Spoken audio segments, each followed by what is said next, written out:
Assalamualaikum warahmatullahi wabarakatuh. Kembali lagi Jakwi Radar, tentu saja untuk Radar Tegal TV. Dan kali ini bersama saya seperti biasa, Nia Dok Ceplok. Kita akan talkshow untuk hari ini. Boleh dibilang kelanjutan kemarin ya. Kita akan bincang-bincang bersama dengan narasumber yang tentu saja sudah hadir di sini. Yaitu saya kenalkan langsung saja sekaligus menyapa Bapak Sony Tito Nugroho. Beliau adalah Kepala Bagian Penjaminan Manfaat dan Utilisasi untuk BPJS Kesehatan Kantor Cabang Tegal. Betul ya Pak ya? Betul Mbak. Selamat pagi Bapak. Pagi Mbak. Sehat ya Pak ya? Ya. Harus dong kan BPJS Kesehatannya selalu mengcover ya Pak? Iya.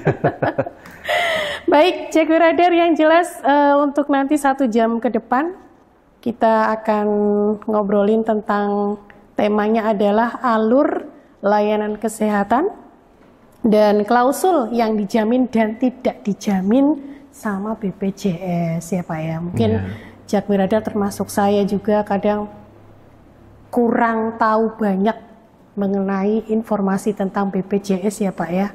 Apalagi kok ini di cover bisa, ini tidak bisa gitu ya Pak ya. Mungkin ada batasan-batasan. Nah, mengenai hal itu untuk konsep penjaminan dari program JKN sendiri itu seperti apa Bapak Sony? Silakan bisa dijelaskan Pak. Ya, terima kasih Mbak. Prinsipnya untuk konsep JKN ini penjaminan berdasarkan indikasi medis ya Bapak.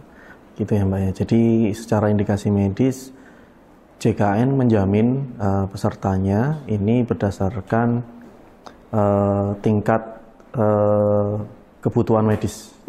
Jadi prinsipnya penjaminan ini adalah berdasarkan kebutuhan medis dasar.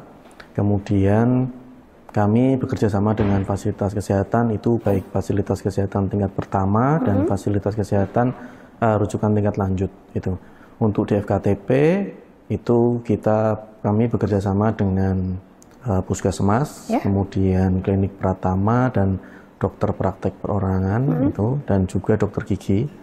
Kemudian di FKRTL, fasilitas kesehatan rujukan tingkat lanjut, itu kami bekerja sama dengan rumah sakit, baik rumah sakit pemerintah maupun rumah sakit swasta. Kemudian ada klinik utama juga yang bekerja sama dengan BPJS Kesehatan.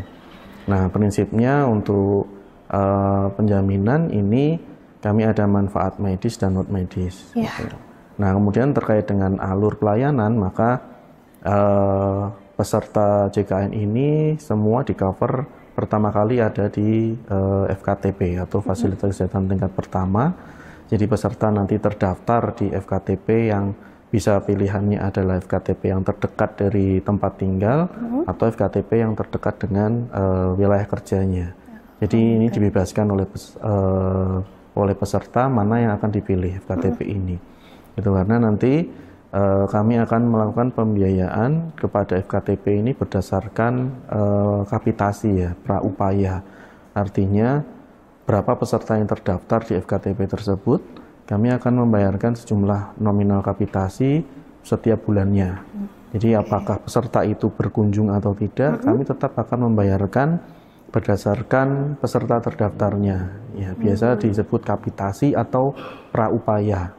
Artinya memang tujuan FKTP ini adalah untuk bagaimana melakukan pelayanan kesehatan dari sisi promotif dan preventifnya. Sehingga ketika promotif preventif perorangan ini berjalan, harapannya peserta itu nanti bisa akses hanya cukup di FKTP gitu. Kecuali memang dibutuhkan, FKTP nanti akan merujuk ke yang tingkat lanjut lagi. Itu Mbak. Baik. Kalau berbicara tentang kelas ya Pak ya, ini untuk PBI sendiri, apakah hanya bisa mendapatkan kelas 3 saja Pak?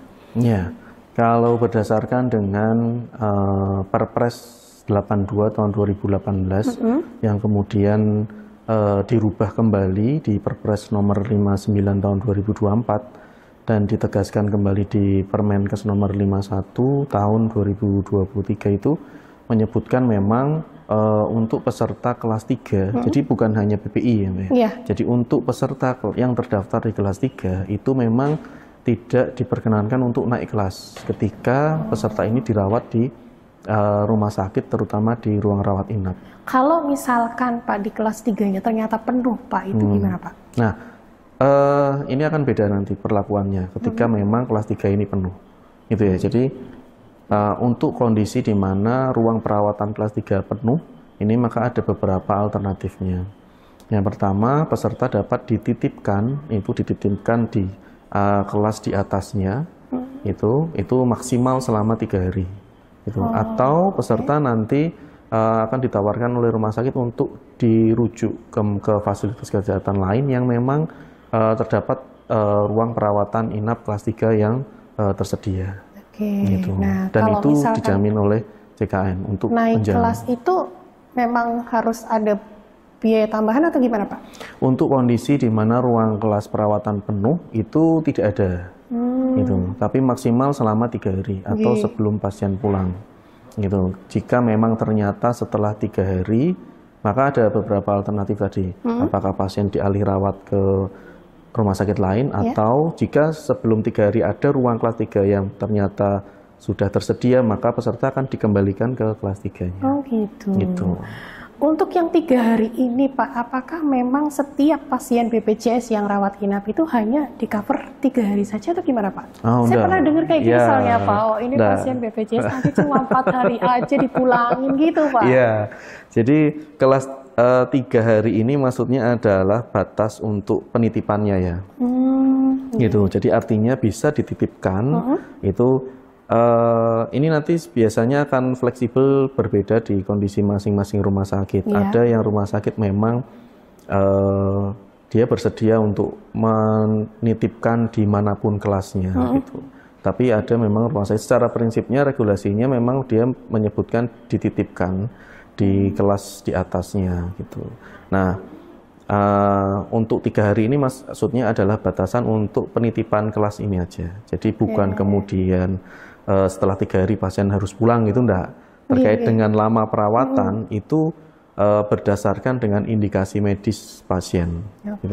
Jadi kalau kita konsep di fasilitas kesehatan rujukan tingkat lanjut atau di rumah sakit ya, itu konsep pembayarannya adalah paket inasi bijis. Itu istilahnya adalah paket inasi bijis, di mana itu adalah paket pembiayaan untuk kelompok penyakit yang dengan karakteristik yang sama. Artinya kami akan membayarkan paket inasi bijis ini berdasarkan jenis penyakit yang nanti akan ditangani oleh rumah sakit. Itu sudah tercakup keseluruhan. Jadi baik mulai dari istilahnya kalau di rumah sakit itu ada karcis pendaftaran, itu sudah masuk di situ, administrasi, pemeriksaan dokter, baik dokter secara medis dasar, dokter umum mungkin di IGD, atau dokter spesialis di rumah sakitnya, di rawat inap, ataupun di lab juga. Iya, termasuk pemeriksaan laboratorium, penunjang, kemudian jika memang dibutuhkan prosedur, itu nanti juga masuk di situ, itu sampai dengan memang pasien dinyatakan sembuh, atau sudah ada perbaikan, untuk kemudian pasien sudah bisa mungkin dalam artian bisa dirawat jalan kan gitu. Itu jadi bukan kemudian dibatasi harinya. Saya pernah Pak, posisinya lagi sakit udah dibilang gitu lagi ya Pak ya. Kan jadi aduh gimana ini harus sembuh berarti ya. Jadi, tapi selama memang pasien itu, jadi itu nanti masuk di dalam hak dan kewajiban pasien ya Mbak ya. Jadi pasien tetap juga memiliki kewajiban untuk mengikuti apa yang memang sudah menjadi advice dari dokter yang merawat. Gitu. Ada beberapa kondisi yang kemudian pasien menolak, misalkan harus dioperasi tapi menolak, gitu. Atau mungkin harus mendapatkan obat-obatan tertentu tapi menolak. Nah itu nanti bisa berbeda lagi case-nya. Gitu. Berarti pada saat yang dititipkan 3 hari itu pasien tidak dikenakan biaya sama sekali ya Pak ya? Tidak ada tambahan biaya? Tidak, selama memang itu adalah dititipkan bahasanya. Jadi ketika nanti sudah ada ruang yang sesuai dengan haknya itu tersedia, maka pasien akan dikembalikan ke ruang perawatan sesuai dengan hak kelasnya. Kecuali ketika nanti peserta tidak berkenan, nah itu nanti beda lagi. Ketika misalnya tidak berkenan dikembalikan, yaudah saya di kelas ini saja. Nah itu nanti lain ceritanya. Berarti atas permintaan sendiri ya Pak ya? Itu masuk atas permintaan sendiri. Dan konsekuensinya bagi peserta kelas 3, otomatis itu penjaminan akan gugur. Karena dari awal kelas 3 tidak boleh naik kelas. Oh, itu catatannya saya baru tahu ya Pak. Nah, karena memang begini, kenapa kelas 3 itu tidak diperkenankan naik kelas? Karena yang pertama, peserta kelas 3 ini iurannya dibayarkan oleh pemerintah. Gitu. Jadi ada subsidi dari pemerintah untuk membayarkan iuran, baik PBI maupun peserta PBPU kelas 3 atau sering disebut mandiri. Gitu. Peserta mandiri kelas 3 ini meskipun mereka membayar iuran, namun di struktur iurannya itu terdapat subsidi dari pemerintah. Gitu. Karena memang peserta kelas 3 ini itu masuk dalam golongan atau kelompok peserta atau masyarakat yang memang dianggap tidak mampu. Itu yang mandiri sekalipun ya Pak? Iya, yang mandiri sekalipun itu terdapat bantuan iuran dari pemerintah daerah. Artinya karena ada sumbangsih pemerintah, ada peran pemerintah di situ dalam hal membayarkan iuran, maka secara otomatis haknya itu hanya boleh ada di kelas 3. Gitu. Tapi tidak menutup kemungkinan kalau misalkan ya Pak ya, ada yang dari kelas 3 itu pengen pindah ke kelas 2 atau kelas 1 atau mungkin sebaliknya Pak, yang dari kelas 1, 2 pengen pindah ke kelas 3, boleh enggak Pak? Ya, itu karena tergantung juga dengan dinamika istilahnya dinamika dalam kehidupan ya Mbak ya. Artinya ada mungkin peserta yang memang kemudian sebelumnya kelas 3, kemudian mungkin masuk dalam kelompok masyarakat yang kategori mampu. Betul. Artinya secara prinsip dia berhak untuk beralih kelas perawatan, beralih status pesertanya menjadi kelas 2 atau kelas 1. Boleh ya Pak? Boleh. Itu peserta PPI pun itu tetap diperbolehkan. Artinya yang bersangkutan artinya memang sudah menyatakan bahwa masuk dalam kelompok masyarakat yang mampu dan kemudian ingin berpindah kelas itu termasuk juga yang kelas 1, 2 yang kemudian memang mungkin karena dinamika kemudian merasa harus turun kelas karena mungkin faktor pendapatan dan juga yang lain sebagainya, maka diperbolehkan untuk turun ke kelas 3. Oke, gitu. Dan ini BPJS Kesehatan ini berlaku untuk seumur hidup ya Pak ya? Ya, karena kita bicaranya JKN-nya Pak. Karena JKN ini adalah program pemerintah amanat undang-undang. Itu artinya memang ini merupakan salah satu peran pemerintah di dalam mengelola negara ini, gitu kan. Kehadiran pemerintah dalam bagaimana mereka memenuhi kewajiban negara dalam mengelola warga negaranya. Artinya terkait dengan bagaimana jaminan sosial itu tersedia bagi warga negara. Oke, kemarin saya ada titipan pertanyaan nih Pak. Ya. Dari Jack Wiradar. Nah, kalau dinonaktifkan kartunya saja itu kan bisa ya Pak ya? Karena keterlambatan kita membayar dan lain-lain. Nah, kalau di stop itu bisa tidak Bapak? Kalau jadi ya keaktifan kepesertaan itu berdasarkan iuran yang dibayarkan. Iya. Apakah iuran ini dibayar mandiri oleh peserta ataupun dibayarkan oleh pemberi kerja ataupun oleh pemerintah. Itu sesuai dengan segmennya. Nah, artinya ketika terjadi keterlambatan pembayaran iuran atau tunggakan iuran, maka secara otomatis nanti kepesertaannya akan nonaktif. Itu. Namun kalau kemudian secara sengaja menghentikan pembayaran iuran, nah, itu masuknya tadi, akhirnya dia akan menonaktif kartunya. Tapi kalau kemudian di stop iurannya itu, kalau memang iuran dapat di stop itu jika memang ternyata peserta ini dinyatakan memang sudah meninggal. Atau mungkin pindah ke warga negaraan ya Pak ya. Gitu. Jadi ketika memang keluar dari kewarganegara Indonesia, itu kan sudah tidak lagi menjadi kewajibannya juga sebagai warga negara ataupun juga kewajiban pemerintah Indonesia dalam menjaminkan jaminan sosial. Oke, berarti itu wajib ya, seperti halnya STNK ya Pak ya? STNK bagi kendaraan bermotor ya. Nggak boleh berhenti loh ya. Baik, gitu. Nah ini untuk Kalau tadi kenaikan kelas rawat inap atau penurunan sudah ya Pak ya. Kalau untuk pelayanan kesehatan yang dijamin di tingkat pertama, kemudian untuk rujukan tingkat kelanjutan itu yang seperti apa Pak? Untuk yang dijamin untuk di fasilitas kesehatan pertama ini kurang lebih sama dengan yang ada di rujukan. Jadi mulai dari administrasi, kemudian pemeriksaan dokter, pemeriksaan laboratorium, kemudian jika di fasilitas kesehatan tingkat pertama ada pelayanan untuk promotif preventifnya, yaitu untuk minimal pelayanan promotif preventif yang sifatnya perorangan. Jadi seperti edukasi kepada pesertanya terkait dengan bagaimana pencegahan penyakit. Ini sudah masuk dalam benefit yang seharusnya diberikan oleh FKTP, fasilitas kesehatan tingkat pertama. Kemudian juga screening. Jadi ada juga di FKTP ini adalah screening kesehatan. Itu kalau di kita ada mobile JKN itu di dalam mobile JKN sudah ada screening kesehatan. Nah, tindak lanjut screening kesehatan ini nanti dapat dilakukan oleh teman-teman di FKTP. Kemudian juga screening kesehatan lain itu ada di sana. Mulai dari screening penyakit-penyakit kronis seperti diabetes mellitus, hipertensi, jantung, gagal ginjal, kemudian ada juga untuk ibu-ibu dan wanita dewasa itu di screening untuk kanker leher rahim. Yang baru untuk screening yang terbaru ini di tahun 2023 oleh Kementerian Kesehatan itu ditambahkan ada screening untuk thalassemia, kemudian screening untuk anemi di remaja wanita, itu kemudian kanker paru dan juga kanker usus. Ya, dan masih ada beberapa lagi Mbak. Oke, jantung tadi ya Pak, saya menyikapi yang jantung. Nah, kalau kemudian apakah diselidiki penyebabnya atau gimana Kak?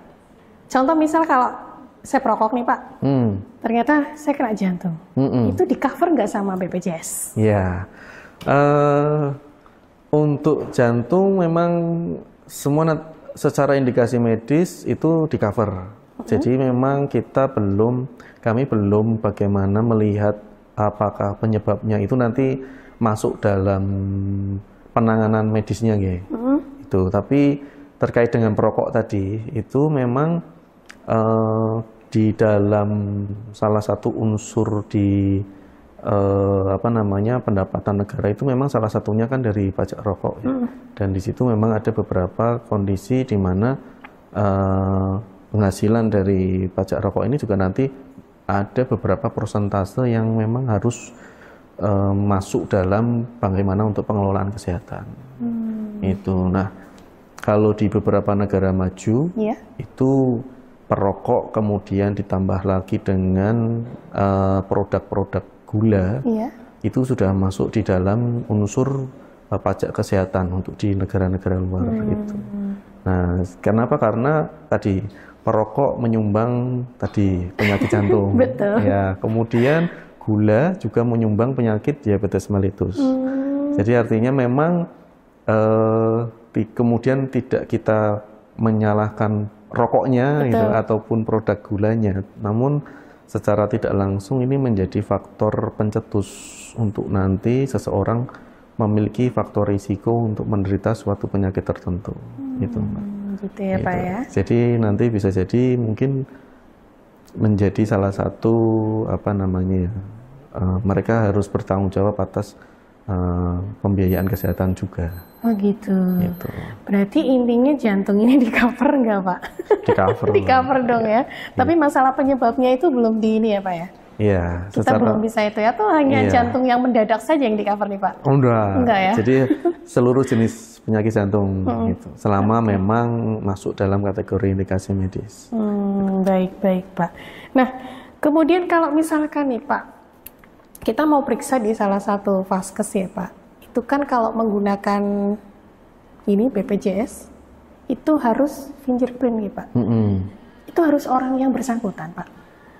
Iya Mbak. Kalau misalkan tidak bisa hadir itu gimana Pak? Nah, jadi kembali lagi ini ke konsep untuk pelayanan kesehatannya dulu Mbak. Karena di dalam JKN ini konsep pelayanan kesehatannya adalah sifatnya perorangan. Artinya kami ingin memastikan bahwa pelayanan kesehatan yang diberikan oleh teman-teman sejawat, oleh teman-teman Bapak Ibu dokter ini itu memang sudah sesuai dengan indikasinya. Artinya Bapak Ibu yang terhormat ini, dokter-dokter ini, dokter baik dokter umum maupun dokter spesialis ini, mereka secara kontak langsung dengan pasien. Itu artinya memang mereka memeriksa secara langsung pasien, menemukan indikasi medisnya, kemudian memberikan pengobatannya. Itu. Nah, fingerprint ini adalah memastikan bahwa peserta yang datang ini memang sudah sesuai dengan haknya, sesuai dengan indikasinya, memang peserta yang memiliki kepesertaan untuk kemudian mendapatkan pelayanan kesehatan. Dan ini juga menjadi salah satu pintu pertama kita untuk bagaimana memastikan tidak ada terjadi kecurangan. Nah, dalam hal ini potensi kecurangan adalah meminjamkan kartu, Mbak. Itu. Jadi sering terjadi itu atau enggak, Pak? Ada beberapa contoh. Gitu. Sudah ada beberapa kasus mungkin terjadi di wilayah, di hampir di seluruh wilayah di Indonesia. Itu sudah beberapa terjadi peserta ini meminjamkan kartunya atau peserta atau orang lain yang pinjam kartu untuk kemudian mengakses layanan kesehatan. Jika sampai terjadi seperti itu, ada sanksinya tidak, Bapak? Ya, jadi artinya pertama kami sampaikan bahwa itu artinya bukan pelayanan yang sesuai dengan haknya peserta, bukan sebagai hak peserta yang bersangkutan gitu. Artinya ini masuk dalam kategori penyalahgunaan. Itu. Nah, secara prinsip ketika itu ditemukan penyalahgunaan, artinya kami juga nanti tidak akan menjaminkan pelayanan kesehatannya. Itu konsekuensinya di situ. Baik, Jack Brother. Jadi intinya untuk yang mau periksa atau kontrol gitu ya, Pak, harus fingerprint. Bagaimanapun keadaannya harus dibawa pasiennya, Pak ya. Iya. Sebenarnya ini, Mbak. Gimana? Kalau di fasilitas kesehatan tingkat pertama itu mereka memiliki di FKTP itu ada salah satu pelayanan yang mungkin bisa dimanfaatkan, yaitu home visit. Itu gitu. Dimana teman-teman di FKTP itu sebenarnya bisa melakukan kunjungan ke rumah peserta untuk memberikan pelayanan kesehatan. Tapi hanya ada di FKTP, Mbak, karena ini masuk dalam lingkup layanan FKTP, yaitu di mana FKTP ini adalah promotif preventif, di mana mereka termasuk dalam memastikan pelayanan kesehatan secara menyeluruh, dalam hal ini keluarga. Gitu. Jadi memastikan peserta ini mendapatkan pelayanan kesehatan, namun dari sisi keluarga juga mereka mendapatkan akses informasi kesehatan ini. Nah, itu ada peran di FKTP. Jadi FKTP dapat memanfaatkan itu sebenarnya. Mereka home visit, datang, kemudian juga memberikan pelayanan kepada peserta mungkin di rumah. Gitu. Namun kan ini mungkin untuk layanan yang memang menjadi kompetensi di FKTP. Nah, jika memang itu harus dilayani di rumah sakit atau di tingkat spesialistik atau membutuhkan sarana lain, artinya harus dirujuk ke fasilitas kesehatan. Iya, betul. Gitu. Jadi begitu ya, Jack Brother ya. Iya. Ini termasuknya yang home visit itu spesial banget ya, Pak ya? Iya. Tapi memang mungkin belum terlalu ini ya, Mbak ya. Familiar juga Familiar, ya. Betul. Ini saya juga baru tahu dari Bapak. Iya, kan kalau seperti di puskesmas itu kan mereka punya unit layanan di bawah, ada posyandu, poskesdes, gitu kan. Nah, itu sebenarnya salah satu benefitnya adalah mendekatkan kepada pesertanya. Baik. Oke, Bapak, kita break dulu ya, Pak ya. Baik, Jack Brother, kita break dulu. Yang jelas jangan kemana-mana karena waktu kita masih lama lah, boleh dibilang gitu ya. Tetap di sini bersama dengan BPJS Kesehatan Cabang Tegal.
Baik, Jakwiradar kembali lagi tentu saja masih bersama dengan BPJS Kesehatan ya.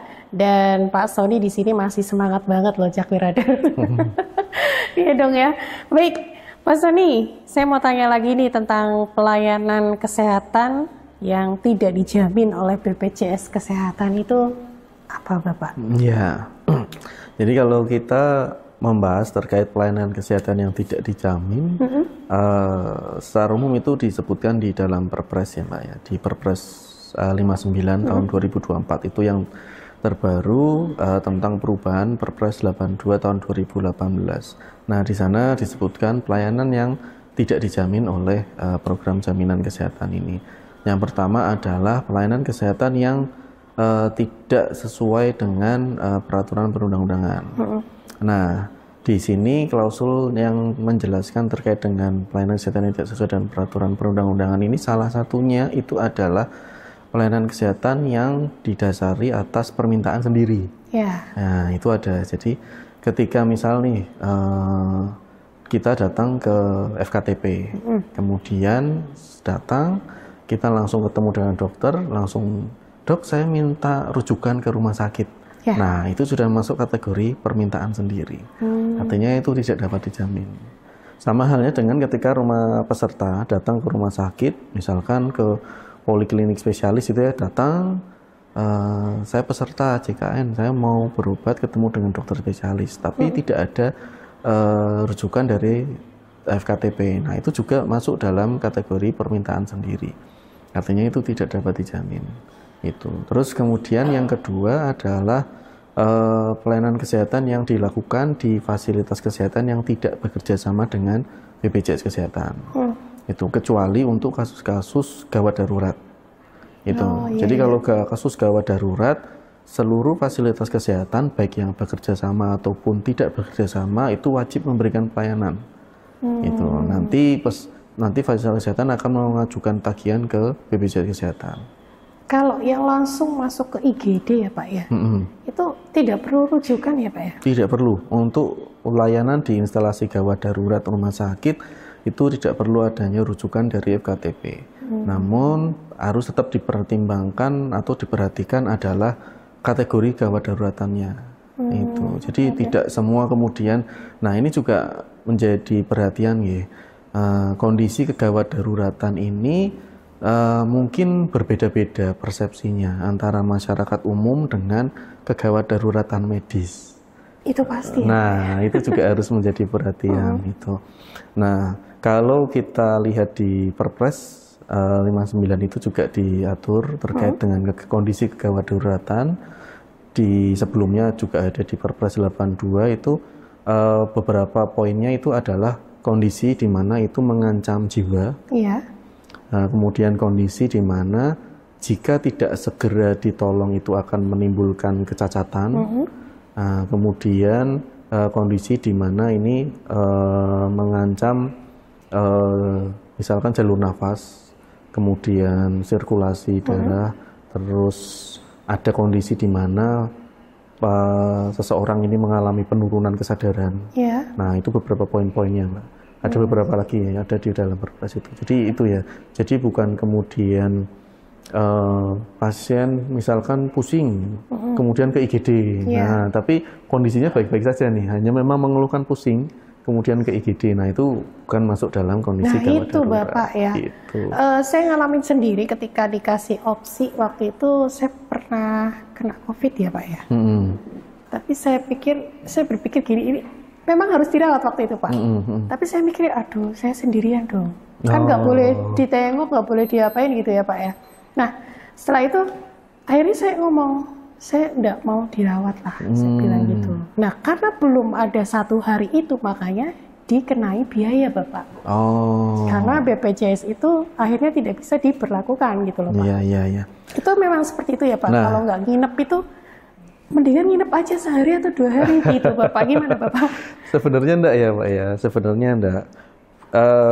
Prinsipnya di layanan instalasi gawat darurat itu bukan kemudian tadi bukan kemudian indikasinya harus rawat inap, bukan, tapi kondisi indikasi kegawatannya. Ya. Itu kalau kemudian secara indikasi kegawatannya itu kemudian memang pasien sudah bisa stabil tertangani dan kemudian memang bisa pulang, bisa diperbolehkan pulang secara medis, ya itu tetap masuk dalam kondisi gawat darurat dan itu bisa dijamin gitu.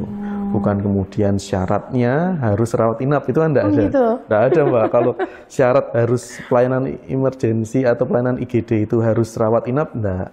Itu, tapi dilihat kondisi kegawatannya. Jadi contoh yang paling sederhana, kasus sederhana itu adalah pasien dengan penyakit asma misalkan, sesak nafas. Ya, ketika sesak nafas, penderita asma itu kambuh sesak nafasnya, itu kan mengganggu jalan nafas. Itu harus ada penanganan segera. Ya. Kemudian ketika sudah ditangani di IGD misalkan, otomatis kan kondisi sesak nafasnya akan hilang. Dan itu kan tidak butuh perawatan rawat inap. Pasien asma itu, nah artinya itu bisa pulang, itu bisa langsung dipulangkan. Iya, ya, Pak? Ya, bisa, Mbak. Tapi gitu. bayar tidak, Pak? Enggak, karena ada indikasi gawat daruratnya tadi. Oh, gitu. Prinsipnya dilihat indikasinya, ya, gawat darurat atau tidak. Itu. Berarti saya waktu itu emang memaksa pulang loh, Pak. Padahal tidak boleh pulang loh, Pak. Nah, beda cerita kalau memaksa ya, maksa pulang. Beda, beda ya, ceritanya. Berarti karena saya maksa itu jadi saya bayar kayaknya, Pak. Gitu ya. Terus kemudian terus tadi gimana, yang untuk yang tidak dijamin masih banyak itu, Mbak. Jadi yang poin selanjutnya setelah pelayanan gawat darurat itu adalah pelayanan kesehatan akibat dari kecelakaan kerja. Kecelakaan kerja atau penyakit akibat kerja. Itu contoh, yang sudah tertanggung oleh badan penjamin lain. Kan kalau kita bicara kecelakaan kerja itu kita mengenal ada saudara kami BPJS Ketenagakerjaan. Itu, nah itu mereka adalah badan penjamin sosial yang berperan dalam menjamin kecelakaan kerja ataupun penyakit akibat kerja. Itu, nah contohnya paling sederhana adalah ketika misalkan kita sebagai pekerja, itu bekerja dalam suatu perusahaan atau institusi, nah itu ketika kita berangkat kerja dari rumah ke tempat kerja ataupun pulang dari tempat kerja ke rumah itu, atau misal kita dalam kondisi dinas luar gitu ya karena urusan pekerjaan, maka ketika terjadi suatu kondisi di jalan itu kemudian misalkan kita kecelakaan lalu lintas, entah jatuh sendiri atau tertabrak, itu masuk kategori kecelakaan kerja. Itu. Tapi ruang nanti lingkupnya masih di jam kerja atau gimana Pak itu untuk menentukannya? Nah, itu nanti teman-teman di BPJS Tenaga Kerja ataupun di Dinas Tenaga Kerja itu memiliki istilahnya keilmuan yang lebih terkait hal itu. Ini kita bicara contoh sederhananya ya, Mbak. Nah, atau yang paling sederhana lagi misalkan teman-teman office boy di kantor, pekerjaan mereka memang bersih-bersih ya. Nah, ketika dalam satu kondisi mereka bersih-bersih kemudian terjatuh, ketika kemudian butuh pelayanan, itu masuk dalam kecelakaan kerja. Termasuk kalau misal kecapean pingsan, Pak, beda lagi? Itu nanti akan dilihat lagi akibat pingsannya ini karena memang peserta ini, pekerja ini memang ada faktor lain atau memang beban kerja sehingga dia pingsan. Nah, itu beda. Kita harus lihat kategorinya. Kalau kesurupan nanti pun nggak dijamin. Bukan kalau kesurupan gitu. Itu ya terkait kecelakaan kerja. Gitu. Nah, pelayanan kesehatan kecelakaan kerja ini memang sudah ada badan penjaminnya. Artinya nanti ketika dinyatakan itu adalah kecelakaan kerja atau penyakit akibat kerja, maka BPJS Kesehatan tidak menjamin. Nah, kemudian poin selanjutnya untuk pelayanan tidak dijamin adalah pelayanan kesehatan akibat kecelakaan lalu lintas. Nah, pelayanan kecelakaan lalu lintas ini nanti sesuai dengan nilai dan kondisi yang ditanggung oleh teman-teman kita di Jasara Harja. Ngapunten, saya pernah dengar nih Pak, kalau kecelakaan itu sendiri nggak ada lawan ya Pak, artinya nggak dengan kendaraan lain atau tertimpa pohon, itu katanya tidak dijamin Pak, gimana? Nah, iya, jadi Nanti di dalam hal kecelakaan lalu lintas ini, itu kami BPJS Kesehatan itu posisinya, kedudukannya adalah kami penjamin kedua. Penjamin kedua dalam hal ini bagaimana nanti penjamin pertamanya dalam hal ini Jasara Harja itu akan menjaminkan. Gitu. Secara ketentuan Jasara Harja akan menjamin pelayanan kecelakaan lalu lintas yang masuk dalam syarat dan ketentuan mereka. Apakah itu terkait dengan nilainya, nilai maksimalnya, atau memang pelayanan kesehatan yang memang nanti tidak masuk pelayanan kecelakaan lalu lintas yang tidak dijamin oleh mereka. Nah, secara umum pelayanan kecelakaan lalu lintas yang tidak dijamin oleh Jasara Harja salah satunya adalah kecelakaan tunggal. Kecelakaan lalu lintas tunggal. Nah, ketika memang nanti oleh Jasara Harja itu dinyatakan ini adalah kecelakaan lalu lintas tunggal dan tidak dijamin oleh PT Jasara Harja, maka penjaminannya akan beralih ke BPJS Kesehatan. Itu sedikit perbedaan tadi ya antara kecelakaan kerja dan kecelakaan lalu lintas. Gitu. Kalau kecelakaan lalu lintas, kami penjamin kedua setelah Jasara Harja. Gitu. Nanti kalau kita bicara jauh lalu lintas, kita harus bicara dengan teman-teman Jasara Harja ini. Iya. Betul. Lain kali diajak loh Pak. Iya. Gitu Mbak. Terus terkait dengan yang tidak dijamin, ini banyak Mbak. Kemudian setelah itu ada pelayanan kesehatan di luar negeri. Karena memang cakupannya masih di wilayah negara Indonesia. Itu jadi belum.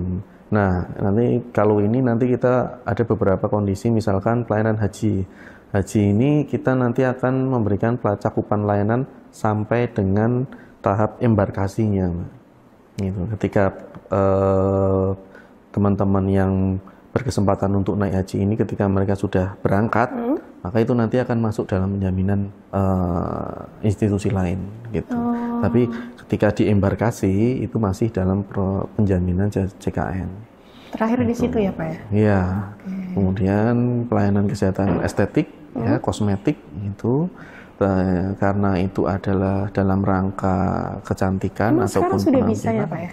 Itu masuk dalam tidak dijamin. Oh, tidak dijamin. Iya, kan ini kita tadi masih bicara tidak dijamin, Mbak. Tapi saya pernah ini loh Pak, ada satu klinik kecantikan, itu gimana Pak yang pernah memberlakukan diskon gitu?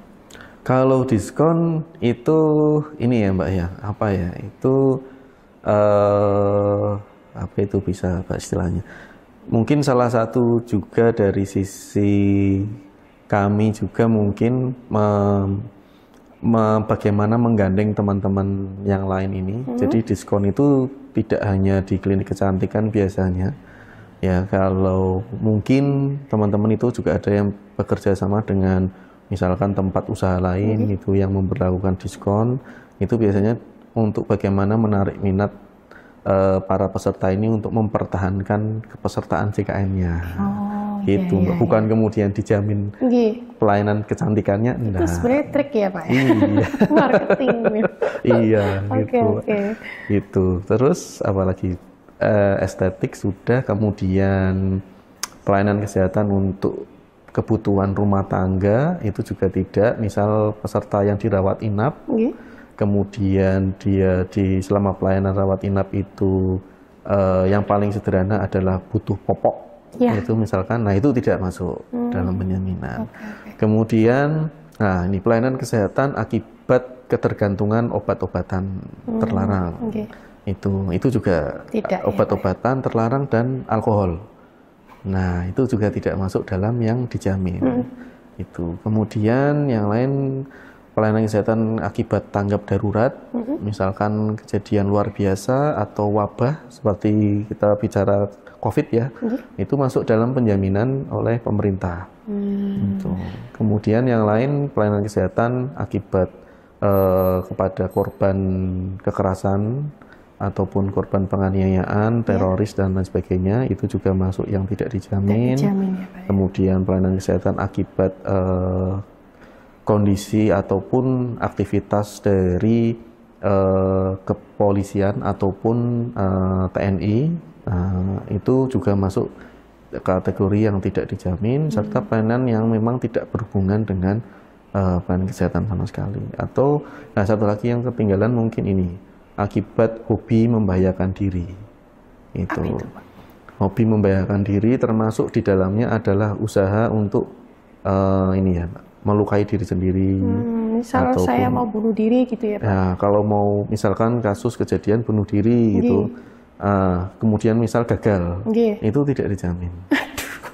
Jadi sudah kesakitan ya Pak, tidak dijamin. Gagal lagi ya, Pak? Iya, gagal, kesakitan tidak dijamin. Oh gitu ya. Berarti setiap kita mau memakai kartu ini memang ini dulu ya Pak ya?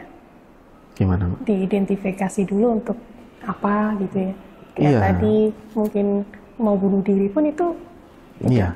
boleh ya Pak, tidak dijamin Iya. ya Pak ya? Tapi di awal prinsipnya memastikan memang kepesertaannya aktif. Itu teman-teman di fasilitas kesehatan juga mereka harus wajib memastikan bahwa peserta ini memang status kepesertaannya aktif dulu.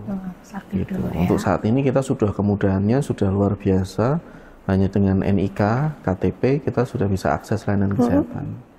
Itu tanpa harus membawa kartu fisiknya, itu kita bisa mendapatkan layanan kesehatan selama memang aktif kepesertaannya. Termasuk dulu ada yang namanya Askes, itu pun masih bisa. Ya, karena BPJS Kesehatan ini atau Jaminan Kesehatan Nasional ini kan adalah salah satu jaminan sosial, sistem jaminan sosial yang kemudian menggabungkan beberapa jaminan sosial yang ada. Dari mulai Askes, kemudian dulu ada Jamkesmas untuk yang PBI, kemudian di Jamsostek dulu juga ada jaminan kesehatan Jamsostek. Nah itu beberapa yang kemudian dilebur menjadi satu. Oke, berarti kalau yang masih punya Askes harus diperbarui dong Pak? Iya, minimal peserta Askes zaman dahulu ini mereka update untuk kepesertaannya. Masih update ya Pak ya? Iya. Selama paling tidak kan mereka punya NIK ya, KTP ya, itu bisa digunakan. Baik. Nah, kalau untuk yang namanya perawatan gigi, bersih-bersih telinga, itu di cover nggak sih Pak sama BPJS? Ya. Prinsipnya selama ada indikasi medisnya, Pak.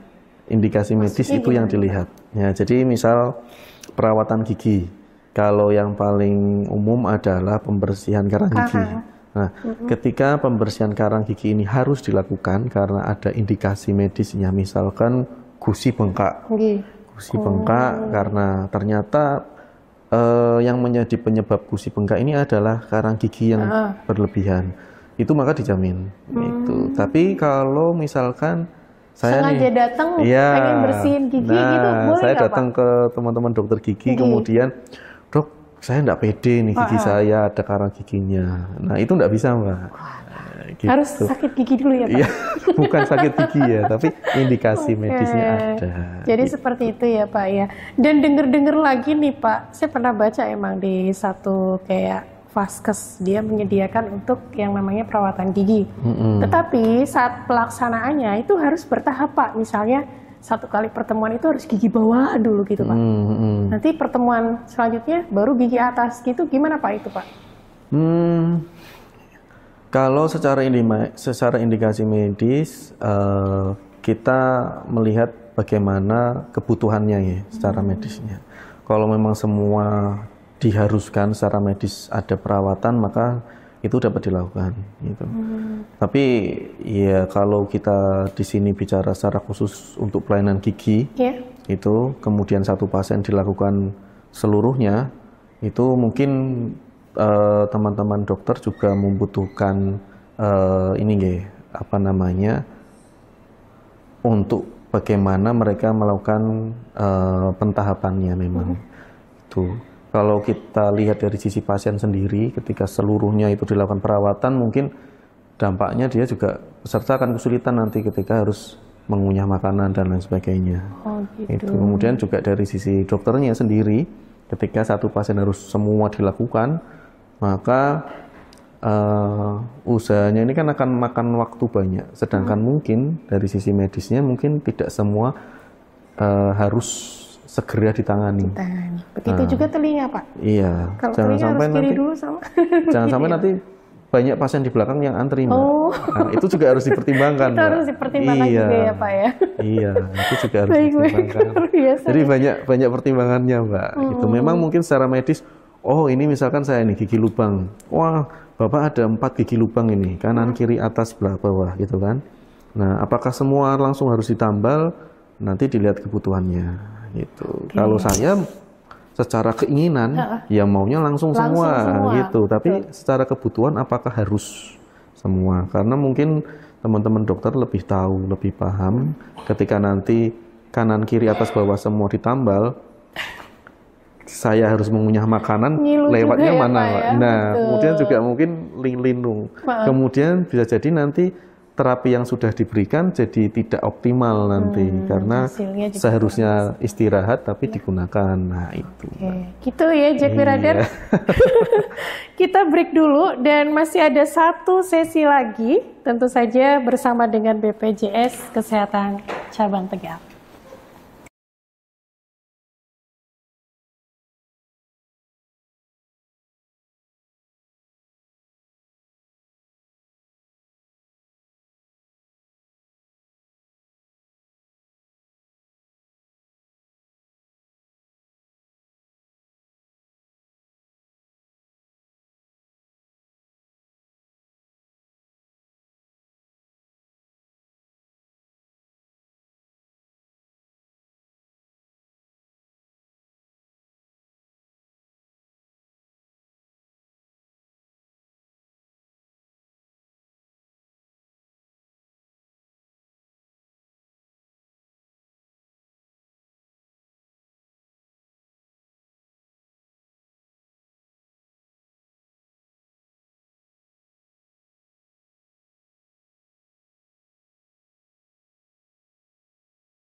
Baik, Jack Birader, akhirnya nggak terasa ya, kita masuk di sesi terakhir bareng sama Bapak Sony ya.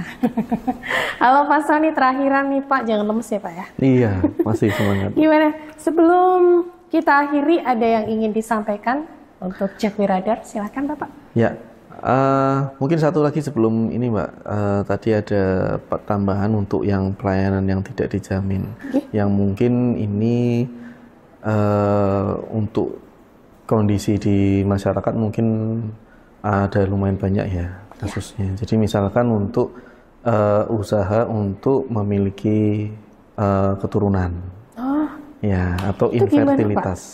Tidak dijamin? Ya, jadi untuk pelayanan kesehatan yang berhubungan dengan infertilitas atau dalam hal ini kondisi di mana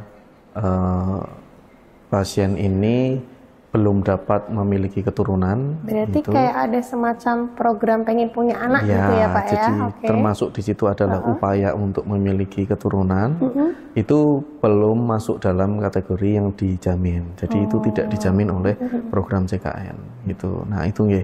Nah kecuali mungkin kondisi-kondisi tertentu ada penyakit di situ, maka penyakit inilah yang nanti kita jamin. Oh gitu. Yang kami Takutnya jamin kalau adalah misalnya nggak berhasil ya dijamin terus ya Pak ya? Ya, itu. Jadi harus kalau ada sekarang kan, indikasi dulu ya, Pak, sekarang ya? kan trennya ada yang program bayi tabung, betul. gitu kan. Nah, itu belum masuk dalam penjaminan, gitu. Terus kemudian juga yang ramai di masyarakat terutama di masyarakat Indonesia ini kan adalah pengobatan alternatif, Mbak. Ya. Itu juga tidak dijamin. Itu yang paling gampang contohnya sangkal putung. Nah, itu tidak dijamin gitu. Gitu. Dan kemudian produk-produk jamu, kemudian produk-produk yang sifatnya adalah atau prosedur-prosedur yang sifatnya masih dalam tahap percobaan. Itu nanti harus masuk di beberapa tahapan yang nanti oleh Kementerian Kesehatan nanti akan apakah ini dinyatakan sebagai suatu program yang bisa masuk dalam pelayanan kesehatan atau tidak. Gitu. Jadi bukan kemudian misalkan masyarakat menemukan obat tertentu itu kemudian itu bisa langsung masuk dalam penjaminan JKN, tidak. Ada beberapa tahapan yang nanti itu masuk dalam hal yang dijamin oleh JKN. Itu mungkin itu Mbak tambahannya untuk yang pelayanan kesehatan tidak dijamin. Ada pesan lain Bapak untuk JKN? Untuk pesannya terkait dengan program JKN ini, prinsipnya adalah bagaimana tidak hanya peserta JKN, tapi masyarakat Indonesia pada umumnya itu tetap bagaimana menjaga pola hidup sehat. Itu meskipun sudah ada JKN yang kemudian dapat memberikan jaminan dalam hal pelayanan kesehatan, namun semua ini akan dalam bahasa umumnya itu adalah sia-sia jika memang masyarakat atau peserta itu sendiri tidak menjaga kesehatannya.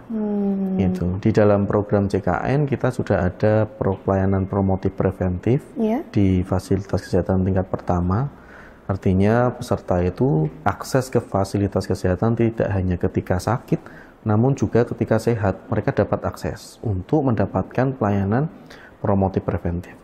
Kemudian juga ada screening kesehatan, di mana screening kesehatan ini fungsinya adalah untuk melihat atau melakukan penapisan atas kondisi pasien, kondisi peserta ini. Nah, apakah sudah ada indikasi penyakit tertentu atau tidak? Gitu. Kemudian yang terakhir memastikan peserta ini adalah status kepesertaan JKN-nya ini tetap aktif. Gitu. Karena walau bagaimanapun juga ketika peserta JKN ini merasa saya tidak pernah melakukan pelayanan kesehatan. Saya tidak pernah memanfaatkan kartu BPJS Kesehatan ini, masa saya harus membayar? Jadi yang harus dipahami adalah konsep JKN ini adalah gotong royong. Gitu. Kami di BPJS Kesehatan salah satu tugasnya adalah menghimpun iuran dalam konsep gotong royong ini, artinya iuran yang terkumpul ini digunakan untuk memanfaat sebesar-besarnya kepada peserta yang membutuhkan pelayanan kesehatan. Nah, bagi peserta yang pada saat tidak sedang sakit atau tidak butuh pelayanan kesehatan, bagaimana pemanfaatannya tadi? Promotif preventif, kemudian edukasi kesehatan, screening kesehatan. Itu menjadi salah satu benefit yang ada bagi peserta-peserta JKN yang memang sehat walafiat. Nah itu. Jadi jangan merasa kemudian dengan menjadi peserta JKN, mereka membayar iuran, itu mereka tidak mendapatkan benefit apa-apa, jangan. Itu masih banyak benefit yang bisa dirasakan oleh peserta JKN ketika peserta ini sehat. Gitu. Kemudian dengan membayarkan iuran, peserta JKN yang sehat ini secara tidak langsung mereka akan menolong peserta JKN lain yang memang sedang membutuhkan pelayanan kesehatan. Gitu, Mbak. Itu ya. Sudah cukup, Bapak? Iya. Terima kasih, Pak Sony, waktunya. Sama-sama. Mudah-mudahan nanti kita next bisa ketemu lagi, talkshow lagi ya, Pak ya. Iya. Dan Jakmi Radar intinya adalah, ya kan, mau sakit atau sehat, ya kan, kartu BPJS-nya itu tetap bermanfaat. Seperti itu ya, Pak betul, ya. Mbak. Baik, dan saya juga Nian Dok Ceplok pamit. Terima kasih untuk kebersamaannya. Selamat siang dan wassalamualaikum warahmatullahi wabarakatuh. Waalaikumsalam warahmatullahi wabarakatuh.